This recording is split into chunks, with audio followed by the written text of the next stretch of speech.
শত শত বাস, গাড়ি আর মানুষের ঢল, হাতে ফিলিস্তিন, আলজেরিয়া, তিউনিসিয়া আর লিবিয়ার পতাকা। অবরুদ্ধ গাজা উপত্যকায় দখলদার ইসরায়েলের আরোপ করা অবরোধ ভাঙতে সড়ক পথে গাজার দিকে রওনা দিয়েছেন শত শত অধিকার কর্মী। পথযাত্রীদের স্লোগানে স্লোগানে মুখরিত পথঘাট। তারা তিউনিসিয়ার রাজধানী তিউনিস থেকে রওনা দিয়ে লিবিয়ার রাজধানী ত্রিপোলিতে পৌঁছে গেছেন।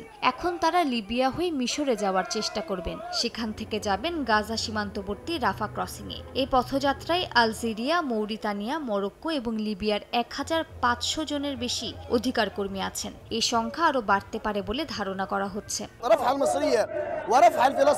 আমার বিশ্বাস, কাপুরুষ, নারী ও শিশু হত্যাকারী ইসরায়েলের বিরুদ্ধে ফিলিস্তিনিরাই বিজয়ী হবে। এই কারণে আমরা আরব ও মুসলিম হিসেবে আমাদের ভাইদের পাশে হৃদয় ও আত্মা দিয়ে আছি।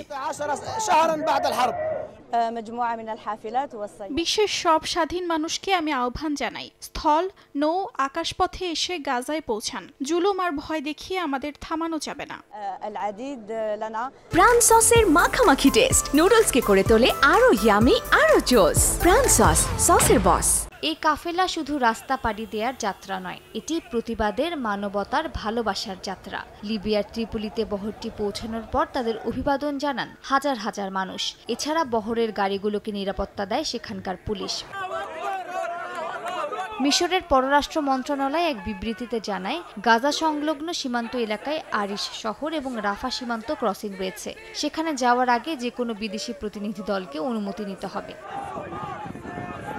মানবতার এই কাফেলা আজ বিশ্ব বিবেককে নাড়া দিচ্ছে বলে জানান অংশগ্রহণকারীরা। তারা শুধু ত্রাণ বহন করছে না, বহন করছে ফিলিস্তিনের মানুষের প্রতি সহমর্মিতা ও বেঁচে থাকার বার্তা। মালিহা সুহরওয়ার্দী, সময় সংবাদ।